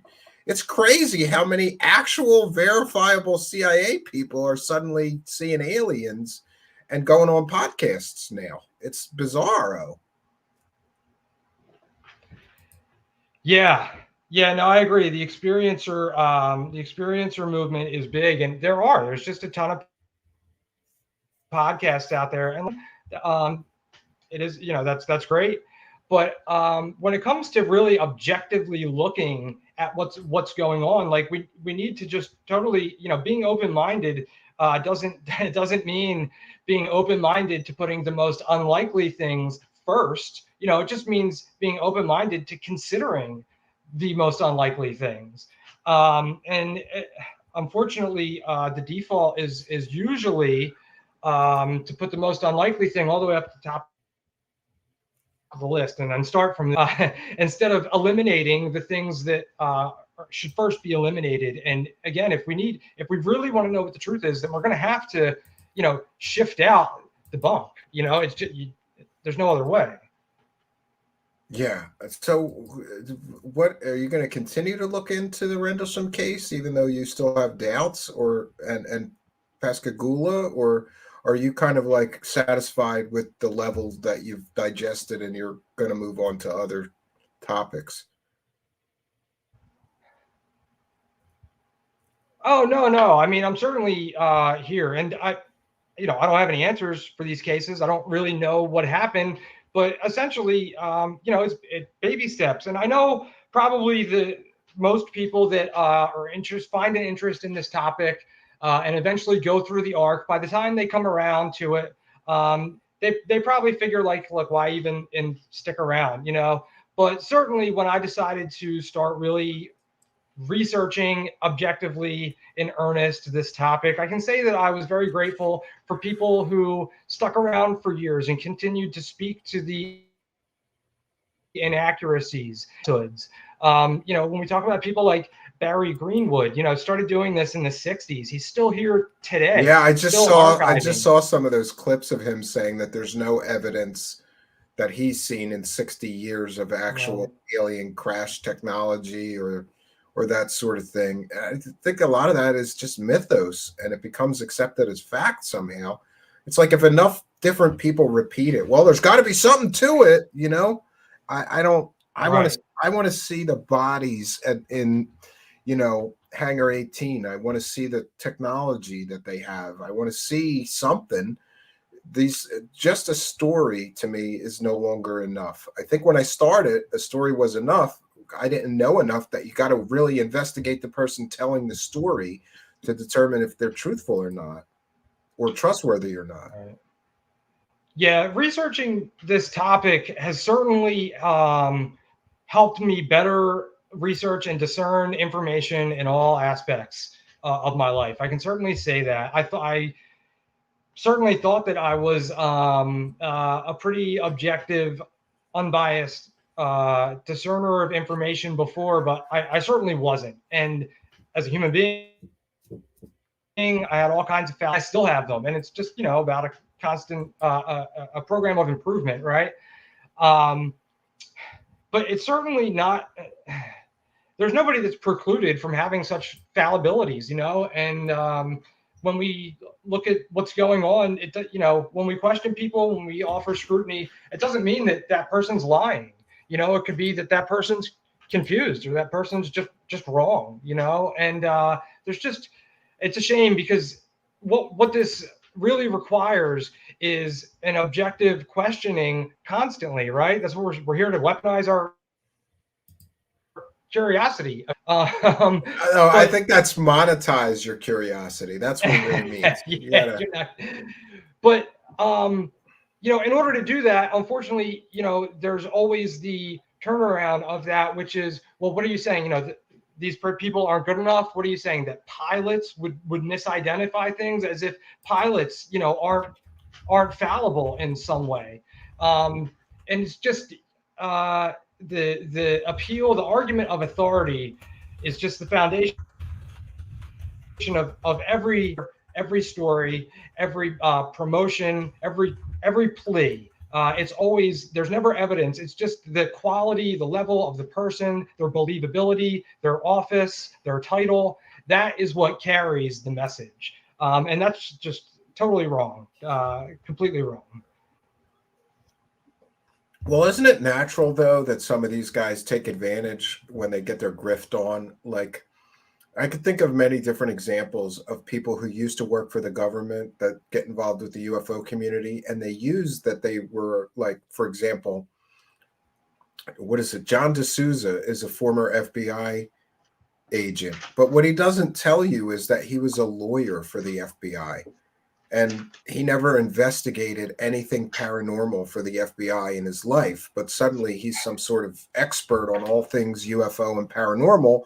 And I was once an FBI agent. It gives him some sort of credibility with stupid people, in my opinion, because if he was just Joe Blow saying these things, okay, but here's a former FBI agent is saying this stuff, but largely that guy's like a hired gun. Like, if you need somebody to back up your BS claims in your documentary, you give him a few $100 or maybe a few $1,000 and you sit him down and he agrees with everything that's going on in your documentary. That's what I've experienced from that guy. And again, most likely he was working on things like warrants all day. He wasn't investigating anything. And then we have Anjali, former Defense Intelligence Agency. We have Lou Elizondo, former Pentagon counterintelligence guy. They all use their credentials to give themselves an air of credibility, or people use that they were in the military, which I don't understand how this. I guess I can understand people think it's more, their testimony holds more weight because of their credentials, maybe, right? Yeah, definitely. And that's, again, like, that's the faulty foundation. And it can keep going. Ryan Graves, you know, who's a defense contractor and wants more defense spending, you know. That's a little right, yeah, suspect. go figure. Even just we can take it all the way back to the astronauts of the 60s, you know. That the credibility is always based on the person, not the evidence, you know, and that's the backwards way. And it's you know, it's funny, I posted something about Gordon Cooper while we're talking about astronauts just the other day.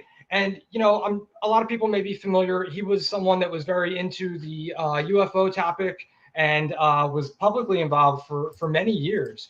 And he had been from very early on someone who was interested in the extraterrestrial idea. And even as a young man in the late 40s, he, you know, he saw the media and was caught up in them. And by the time he was, you know, flying planes and stuff, and in the mid 60s and an astronaut, he was full-fledged. He had been given all kinds of stories from individuals in the military, including allegedly seeing negatives of a landing that happened at Edwards Air Force Base. And he had dismissed time and time again by the mid 60s any other types of explanations for UFOs, specifically balloons. He dismissed them overall as a whole. And one, Neil Armstrong were flying over the country to, you know, I guess either go to Houston or to Florida, vice versa. They had a sighting of a flying saucer, a very saucer-shaped thing that they saw, and they went to chase it down, and they had a hard time doing so. And he says, you know, we fired afterburners and finally caught up to it, and we get there and it's a balloon, you know. And big letdown. Yeah, that's right, a big you know, letdown. all these years of, you know, balloon theories, and here was a balloon that the two very seasoned and credible and high-ranking individuals were fooled by. And just imagine that if that balloon had reached too high or had been traveling too fast for them to catch up to, that would have been another credible story that we could be talking about and arguing about today, you know? Now, this is interesting. This Vancouver guy, by the way, Vancouver guy, I want you to email me. I've given you my email address several times. Sounds like you know a lot about a lot of the topics that we talk about here. So please contact me. It's truthseekershow@gmail.com. And that's interesting. This Ben Hansen from the Fact or Fiction TV series, he always says he's former FBI, but Vancouver guy looked into it and can't find any proof that he was actually an FBI agent. That's pretty interesting. And I can look into that one, Vancouver guy, and I like doing stuff like that. So you'd be surprised what chatty Cathy's on the phone at the FBI will tell you, you know. You just call them. I'm here. I'm trying to verify employment. You know, it's amazing what information you could get just by picking up the phone. Most people won't do that.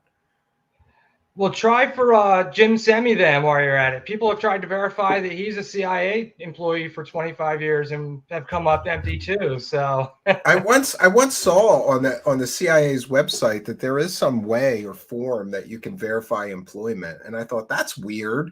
Aren't those guys all like secret agents? Why would you say, yeah, he's a secret agent here? You can verify his employment. It's bizarro land. But yeah, I didn't know that about Semivan. I thought that there was it had been clearly established, but who knows? So many of these people claim to be working for certain agencies, and then turns out they never were. Or like Bob Lazar, oh, I was a former government. They always describe him as former government scientist.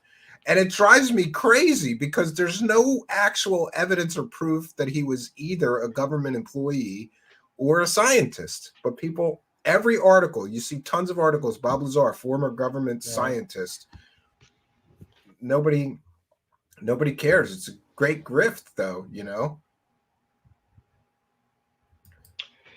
yeah, I mean, shit. For literally, I think he started like 4 companies, if you include TTSA, since 2017. They pretty much all went defunct. But, you know, the guy was really trying to generate profit in all kinds of avenues. Just, you know, obviously they didn't work out too well. But the intention was there, and that can't be denied.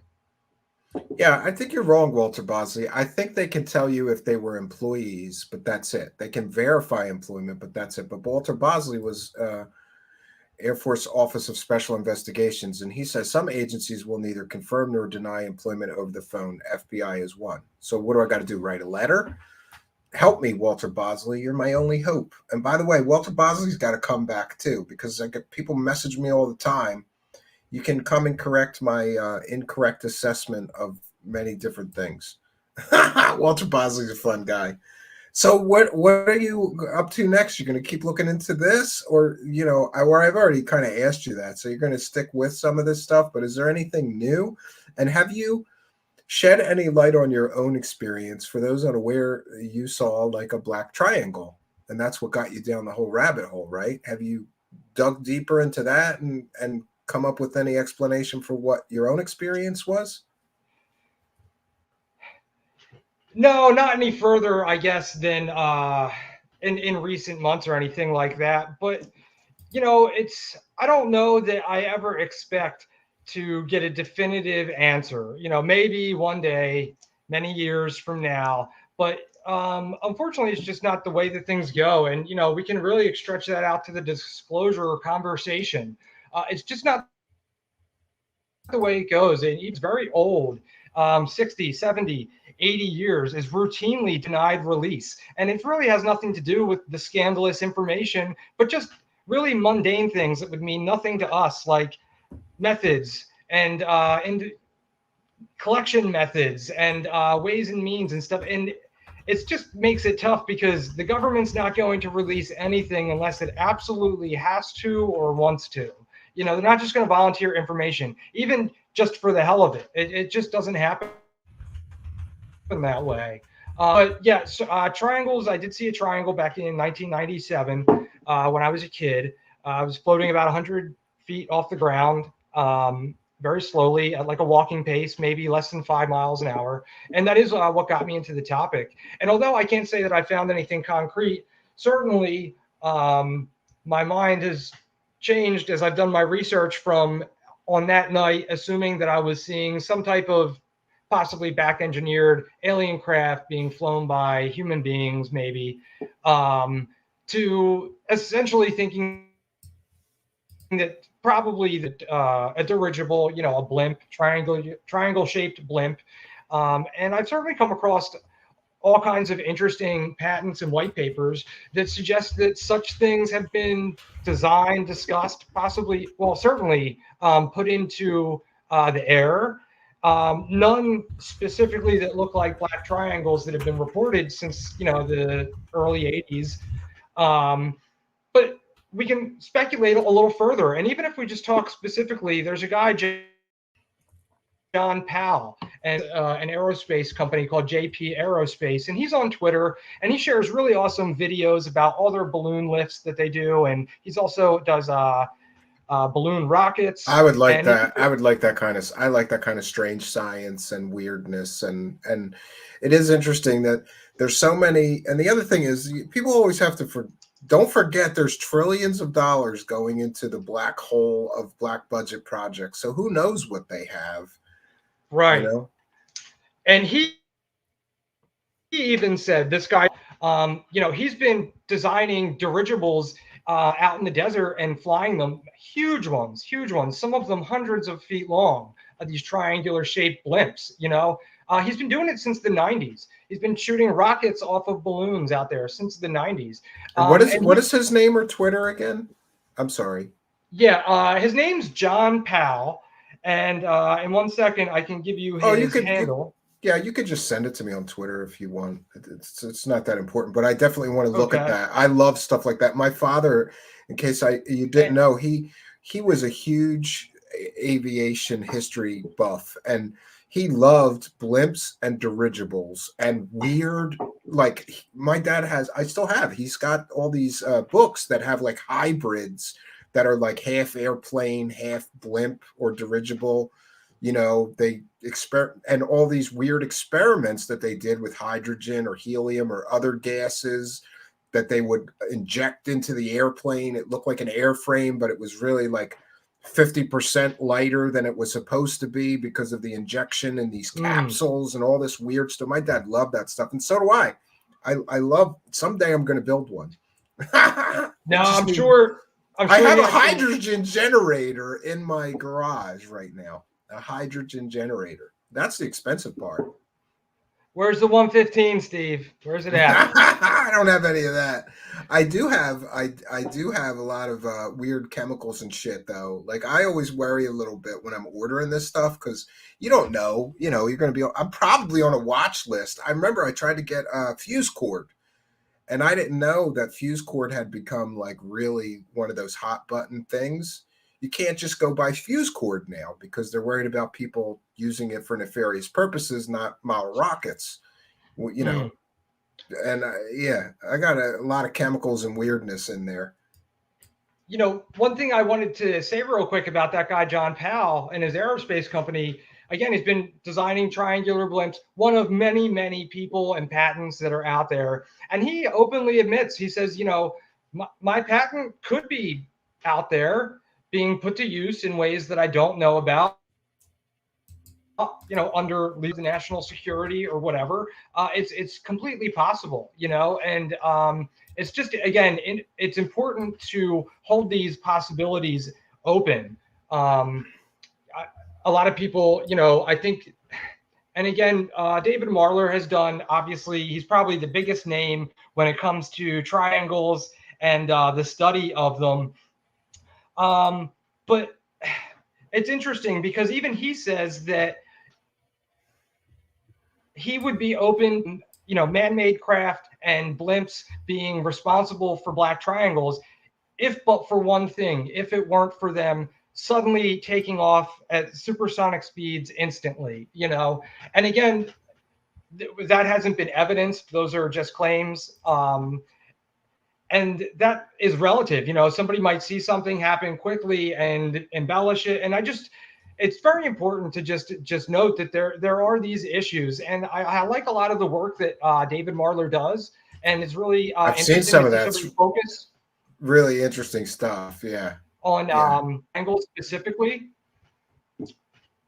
But again, there's some issues. And I think that it's important when looking at them to say that, you know, these things are usually seen around military areas, and a lot of times they're seen around areas of Air Materiel Command, like the people that fly KC tankers and stuff like that. And that could just be coincidence as well. But yeah, the thing that I saw when I was a child was within a few miles of McGuire Air Force Base. But it didn't make any sense to me that it could be like a military craft because McGuire mostly is logistics and support. Like during the Gulf War, they flew all those C-130s with all the people right.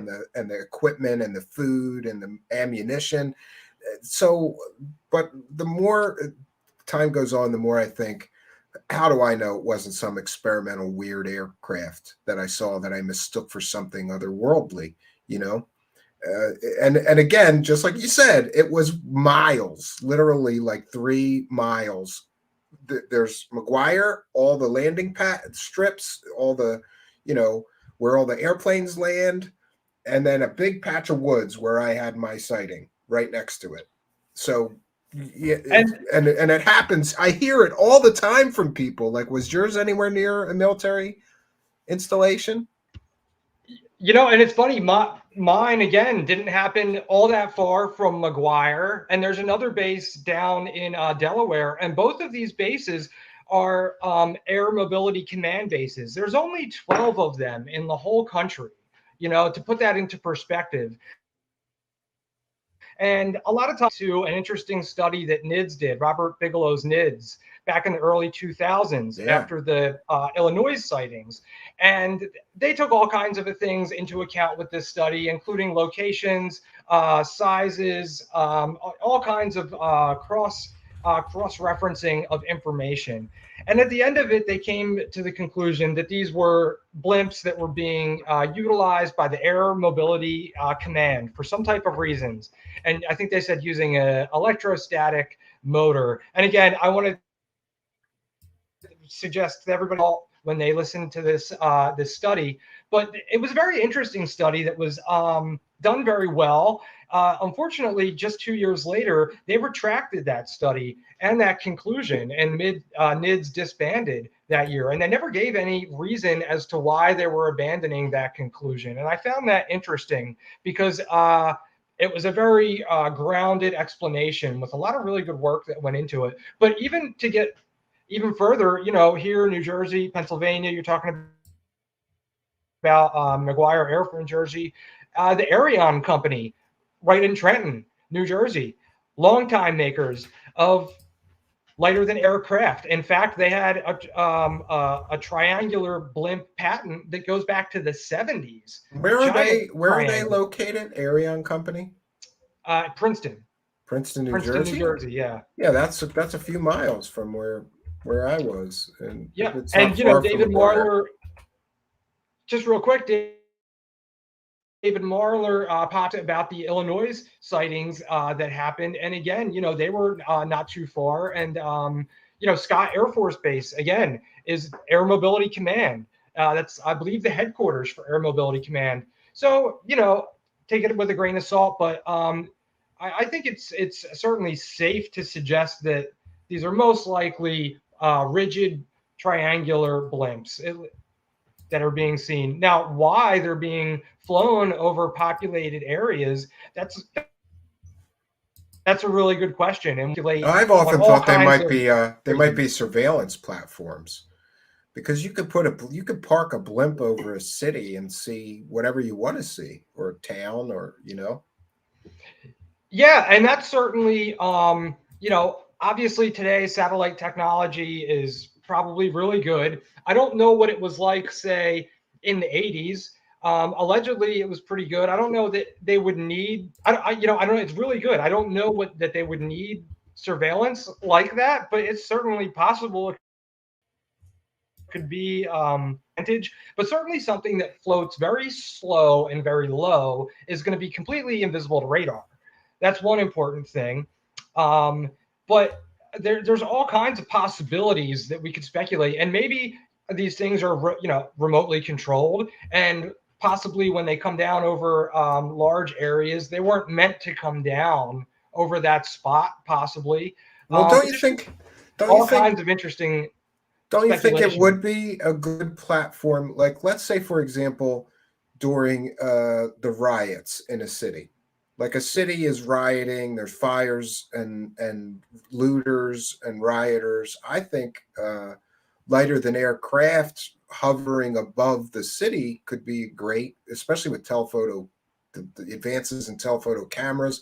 They could probably see all over the whole city if you park that thing in the middle of a city right above it. They could see everything. They could see the hot spots. Where are the looters now? Where were they? You know, what areas do we need to send police and, you know, law enforcement into? I think that makes a lot of sense to me, because what else are you going to put that's going to, satellite will go over the city. So you have those windows where you can look from satellite, but only for a certain amount of time, and then it goes on, you know. But a blimp, and there is something called a stealth blimps. Look those up. That's crazy. They have stealth blimps, or they were trying to develop those. Well, and that's, you know, when we talk about the Arion Company, that, you know, stealth blimp, that's, you know, what we're talking about. And yeah, certainly there's all kinds of possibilities that we could level for that. And, you know, you bring up a lot of great points, and certainly balloons can stay in one spot. You know, they can stay in one spot high in the air without moving if we wanted to get good analysis of a certain area. But it just goes to say that today in the jet age, I think people try and probably think of balloons and blimps as being passé, or probably not really too integral to today's jet age world. But yeah, they're not considered high tech, but they have their use. They really have some great uses, you know. They're used in all kinds of ways today still. Yeah. Yeah. Well, I want to thank you for coming here. We're running out the clock. I hope that you will come back and update me. We'll give it some time. See, maybe you'll look into some new stuff and have some new interesting insights to share. Always good time. Thanks for doing this. Yeah, it's a pleasure, man. I hope And you want everybody. to plug, like, people can follow you on your Twitter. Well, he has it right there at UAP or SAP. You're not actively promoting anything that you're selling. You're just an interested party, right? Like, you don't have a book or a website or a course that you're going to sell people or anything. No, just goodwill, man. That's all I'm selling today. All right, my favorite kind of guest, a guy that's not selling anything. He doesn't even need a plug, fellas. Look at that. Well, thanks. You have a great evening. I appreciate you being here once again. Yeah, thanks again for having me, man. It's always a blast. Even when we just wing it, I have a great time. Well, we did tonight, and it came out great, so I appreciate you. Thank you. I'll be in touch. Have a good night. All right, bye-bye. Well, friends, there we go. What another one in the books here. By the way, just wanted to thank DB David for your kind and generous $5 PayPal. Thank you for your kindness, generosity, and support of the show.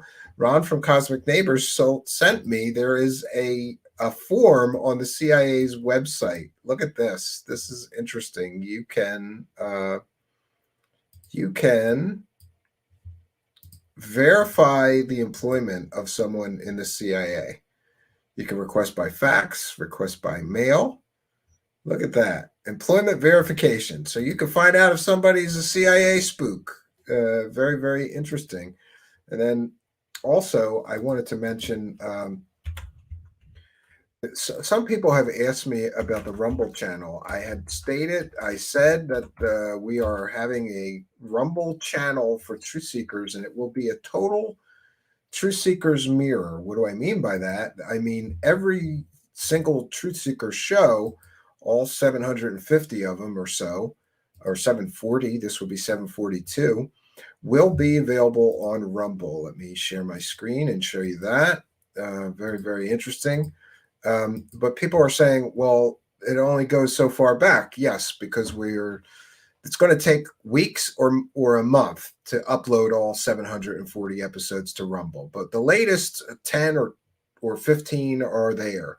So if you're interested in watching us on all platforms, or you like Rumble, there you go. And every day, a few more of those episodes will be added. Some days there'll be 5 or 10. Some days there'll be 3. I don't know how long it's going to take, but there will be a complete and total mirror for Truth Seekers very, very soon. And we already have a mirror on Odyssey, but I'm aware that there's some technical issues with that. Odyssey starts and stops the sync with YouTube, so there may be missing episodes.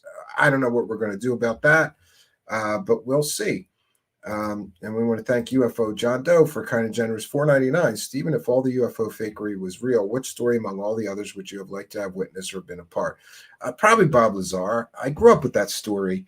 And Bob Lazar's story was confirmation to me that what I had seen was aliens and from another world. I was convinced after Bob Lazar's story broke when I was a child that what I saw was an alien flying saucer. It was round. It was dull metal gray.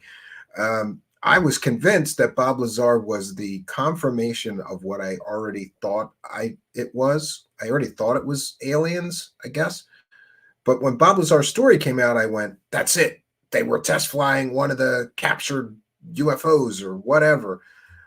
Always wanted to believe him, but the deeper you dig into Bob Lazar, the more lies you find. And, Walter Bosley reminding us that you cannot verify undercover clandestine service nor operational contractors. Well, thank you for that. We appreciate that you have the knowledge and experience to let us know what it is we can actually verify. It's just weird to me that they will verify employment at all. Now's a good time for me to remind you that Truth Seekers is a viewer-supported show. So let's have Ian here, Mr. Ian, tell you how you can support the show.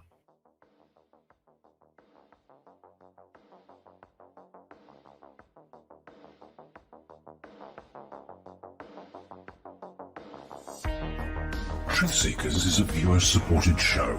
Wonderful people like you who enjoy this show send pledges in the form of super chats, super stickers, super thanks, PayPal, or Cash App.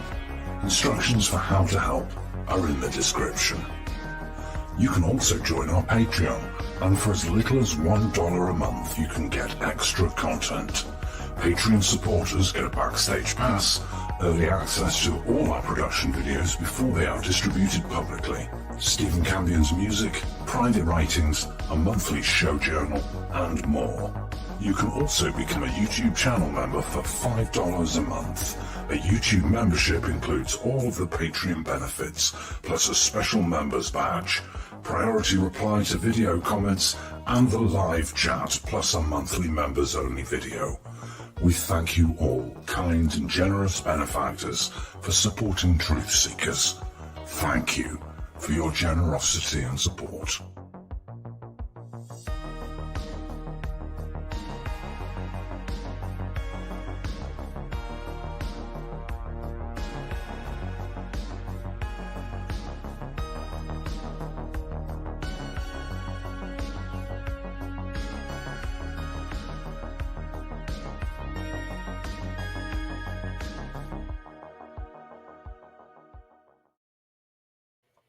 And we're back, friends, but not for long.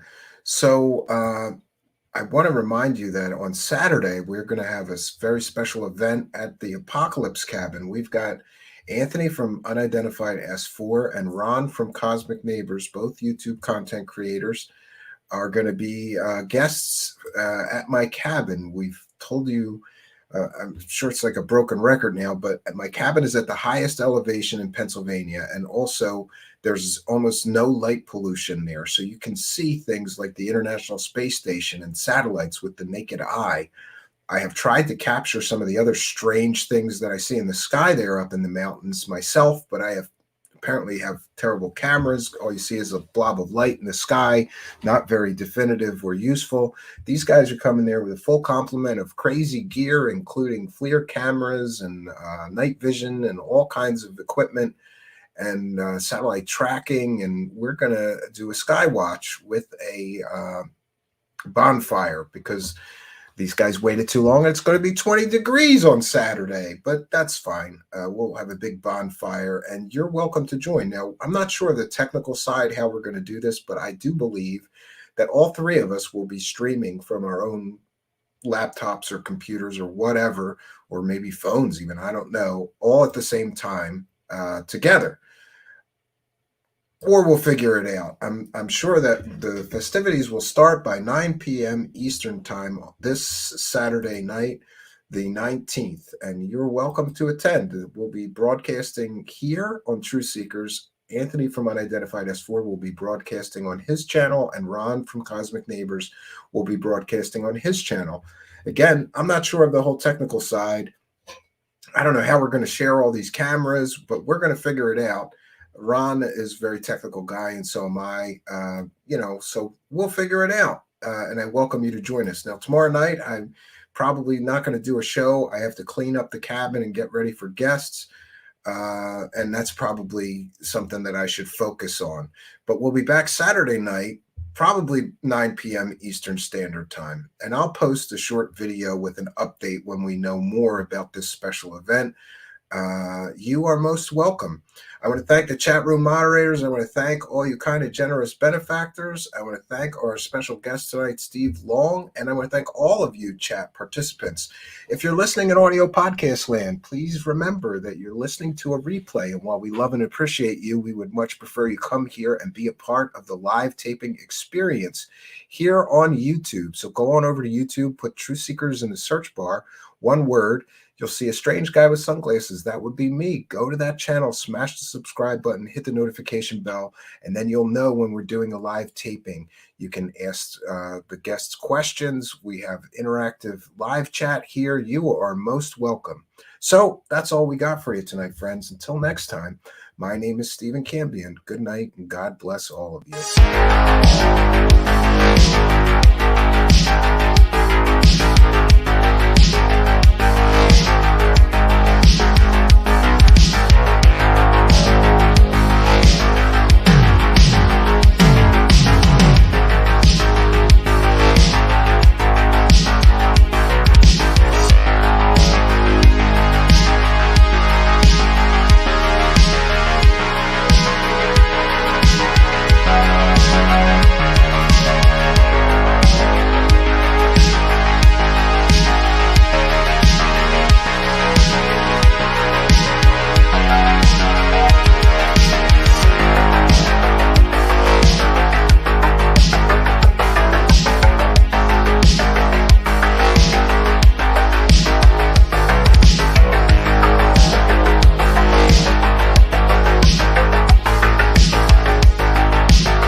intel guy.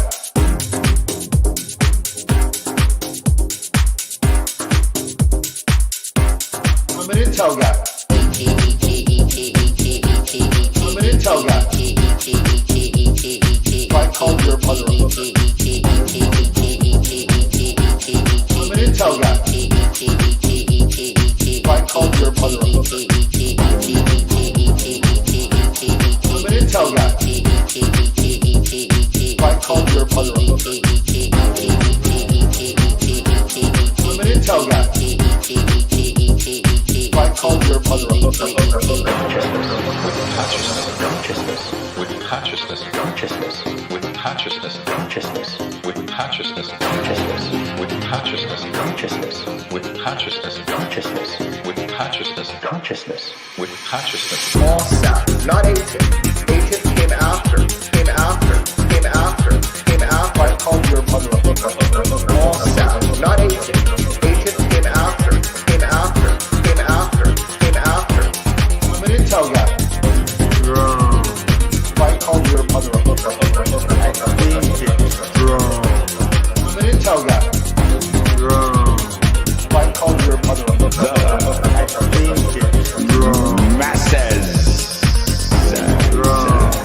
I called your mother a hooker. I'm an intel guy. I called your mother a hooker. Masses.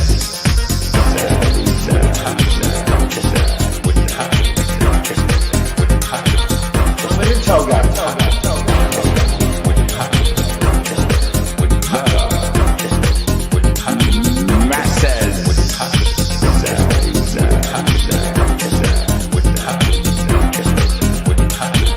an intel guy. I called your mother a hooker.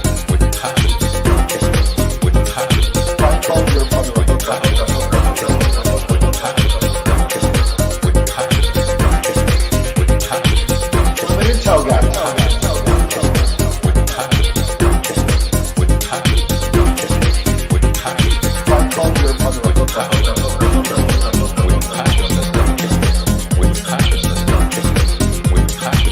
I'm an intel guy.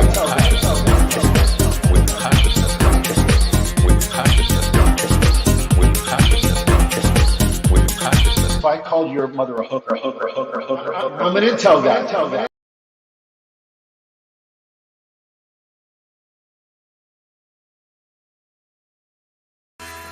This is Trixie Loose reporting exclusively for the Truth Seekers UFO desk. One of our eagle-eyed community members just called in to report a battle between the Space Zulus and the Anchar. So I got out my telescope to investigate this further. Unfortunately, it just turned out to be a simple bar brawl in Philadelphia. Back to you, Stephen.